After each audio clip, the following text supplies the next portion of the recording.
साथियों, आप सभी का इस प्लेटफॉर्म पर स्वागत है। यहाँ पर हम लोग अगस्त 2022 के महीने में जो कुछ प्रमुख व्यक्तित्व सुर्खियों में रहे हैं, उन व्यक्तित्व के बारे में इस वीडियो में चर्चा करेंगे। ये जो टॉपिक लिया गया है, यह विजन आईएएस की जो मैगजीन मंथली आती है, उसमें से इस टॉपिक को लिया गया है। तो चलिए प्रारंभ करते हैं। सबसे पहले बात करेंगे लचित बोरफुकन के बारे में। तो लचित बोरफुकन के बारे में बात क्यों कर रहे हैं? क्योंकि अभी हाल ही में असम के मुख्यमंत्री ने सभी राज्यों से स्कूली पाठ्यपुस्तकों में लचित बोरफुकन पर अध्याय शामिल करने का आग्रह किया है। लचित बोरफुकन के बारे में बात करें तो ये 17वीं शताब्दी के दौरान अहोम वंश, जो कि असम का एक वंश रहा है, अहोम वंश के एक सेनापति थे। वे ब्रह्मपुत्र नदी पर हुई सराय घाट की लड़ाई के लिए विख्यात हैं। सराय घाट की जो लड़ाई थी, ये मुगलों के खिलाफ लड़ी गई थी। यहाँ उन्होंने वर्ष 1671 में मुगलों को पराजित किया था। कब? 1671 में, 1671 में। लचित बोरफुकन को राजा चक्रध्वज सिंह द्वारा बोरफुकन के रूप में नियुक्त किया गया था। बोरफुकन क्या होता है? बोरफुकन जो है एक उपाधि या पदवी होती है। ये बोरफुकन कार्यकारी और न्यायिक दोनों शक्तियों से संपन्न जो है पदवी थी।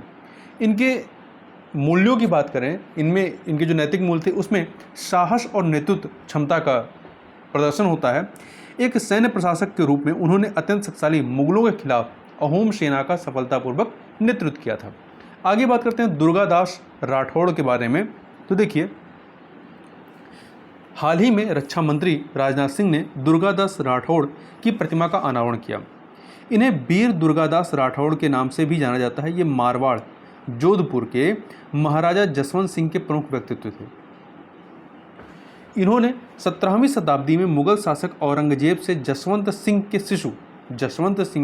शिशु राजकुमार अजीत सिंह की रक्षा की थी। इन्होंने 1707 ईस्वी में औरंगजेब की मृत्यु के बाद जोधपुर से मुगलों को निकालकर मारवाड़ पर राठौड़ वंश के शासन को पुनर्स्थापित किया था। इन्होंने उत्तराधिकार के युद्ध में औरंगजेब के पुत्र अकबर का भी साथ दिया था।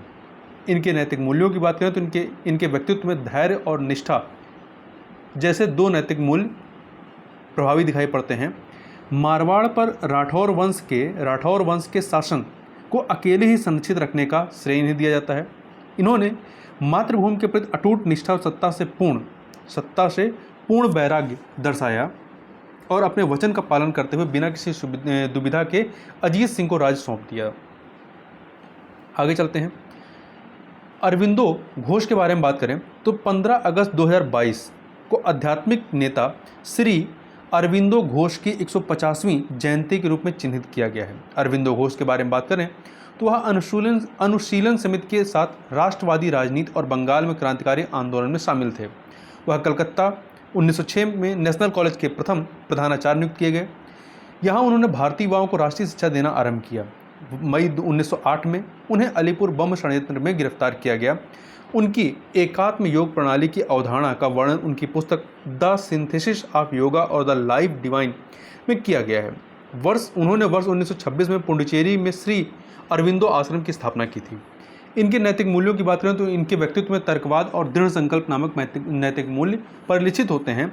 उनका दर्शन तथ्यों, अनुभव और व्यक्तिगत अनुभूतियों पर आधारित है। उनके अनुसार आध्यात्मिकता तर्क के साथ अविभाज्य रूप से जुड़ी है, मतलब आध्यात्मिकता में तर्क इन्वॉल्व होता है। उन्होंने अपना जीवन भारत की सुंदरता के लिए समर्पित कर दिया। उन्होंने मानव जीवन के विकास के लिए महत्वपूर्ण दृष्टिकोण भी प्रस्तुत किए। आगे बढ़ते हैं।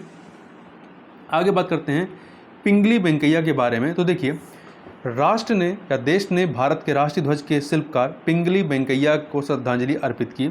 उनका जन्म आंध्र प्रदेश के कृष्णा जिले में हुआ था। वह एक स्वतंत्रता सेनानी और एक गांधीवादी थे। वे स्वतंत्र भारत की भावना का पर्याय बन गए थे। उन्होंने वर्ष 1921 में राष्ट्रीय कांग्रेस की बैठक के लिए एक नया ध्वज तैयार किया था। भारतीय राष्ट्रीय कांग्रेस INC ने इसे वर्ष 1931 में आधिकारिक तौर पर अपनाया था। इन्होंने उस सांचे के रूप में कार्य किया जिस पर, मतलब ये जो ध्वज था, इसने उस सांचे के रूप में कार्य किया जिस पर वर्तमान राष्ट्रीय ध्वज विकसित हुआ। इनके व्यक्तित्व में जो नैतिक मूल्य दिखाई पड़ते हैं वह समर्पण और उत्साह के हैं। उन्होंने अर्थात पिंगली वेंकैया ने भारत की स्वतंत्रता के संघर्ष के लिए अत्यधिक समर्पण दर्शाया और इसमें महत्वपूर्ण योगदान भी दिया। वह राष्ट्र के प्रतीकात्मक प्रतिनिधित्व के साधन के रूप में झंडे के समर्थक थे। उन्होंने नेशनल फ्लैग फॉर इंडिया नामक एक पुस्तिका भी लिखी। आगे बात करते हैं पांडुरंग सदाशिव खान खोजे के बारे में। तो लोकसभा अध्यक्ष मैक्सिको में पांडुरंग खान खोजे की प्रतिमा का अनावरण करेंगे।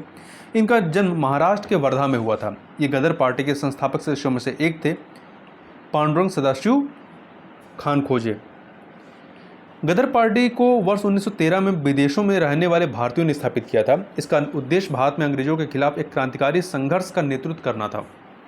National school of agriculture Mexico में प्रोफेसर के रूप में वह मैक्सिको में हरित क्रांति लाने के प्रयासों का हिस्सा थे।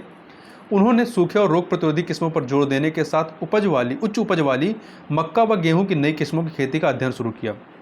इनके व्यक्तित्व में जो नैतिक मूल्य दिखाई पड़ते हैं विद्वता और देशभक्ति के हैं। अपने प्रयासों से उन्होंने मैक्सिको में कृषि को उसकी संकटपूर्ण स्थिति से बाहर निकाला। इसके लिए उन्होंने मक्का व कॉर्न की अधिक उपज देने वाली किस्मों का विकास किया तथा अपने शोध के माध्यम से लगातार योगदान दिया। उन्होंने ब्रिटिश साम्राज्यवाद के खिलाफ राष्ट्रीय और अंतर्राष्ट्रीय मोर्चे पर संघर्ष किया। आगे बात करते हैं अन्ना मणि के बारे में। तो देखिए, अन्ना मणि के बारे में बात करें तो गूगल डूडल ने भारतीय भौतिक विज्ञानी और मौसम विज्ञानी अन्ना मणि को श्रद्धांजलि अर्पित की है। इनका जन्म केरल में हुआ था। इन्होंने मद्रास प्रेसिडेंसी कॉलेज और इंपीरियल कॉलेज लंदन से पढ़ाई की थी। इन्हें वेदर वुमन के नाम से भी जाना जाता है, के रूप में भी जाना जाता है। इन्होंने मौसम संबंधी उपकरणों में महत्वपूर्ण योगदान दिया था। साथ ही सौर विकिरण, वायुमंडलीय ओजोन और पवन ऊर्जा मापन पर शोध किया था तथा पत्र प्रकाशित किए थे। वह अंतर्राष्ट्रीय ओजोन संघ, भारतीय राष्ट्रीय विज्ञान अकादमी, अमेरिकी मौसम विज्ञान सोसाइटी आदि सहित अनेक संगठनों की सदस्य थी। वह वर्ष 1976 में 1976 में भारत मौसम विज्ञान विभाग IMD के उप महानिदेशक के रूप में सेवानिवृत्त हुई थी। इनके व्यक्तित्व के जो नैतिक मूल्य हैं उसमें वैज्ञानिक कौशल और समर्पण परिलक्षित होता है। उन्होंने सौर विकिरण, ओजोन और पवन ऊर्जा उपकरण के क्षेत्र में अपने शोध के माध्यम से योगदान दिया। उन्होंने अपने सामने मौजूद सांस्कृतिक बाधाओं को पार किया। उन्होंने महिलाओं की क्षमता को सीमित करने वाले तथा पुरुषों की तुलना में महिलाओं की बौद्धिक क्षमता को कमतर दर्शाने वाले लैंगिक भेदभाव का सक्रिय रूप से विरोध किया। इस प्रकार से यहाँ पर हम लोगों ने कुछ महत्वपूर्ण व्यक्तित्व के बारे में देखा जिनसे आपके आगामी परीक्षाओं में प्रश्न पूछे जा सकते हैं। तो इस वीडियो में बस इतना ही। मिलते हैं नेक्स्ट वीडियो में। तब तक के लिए बहुत बहुत धन्यवाद।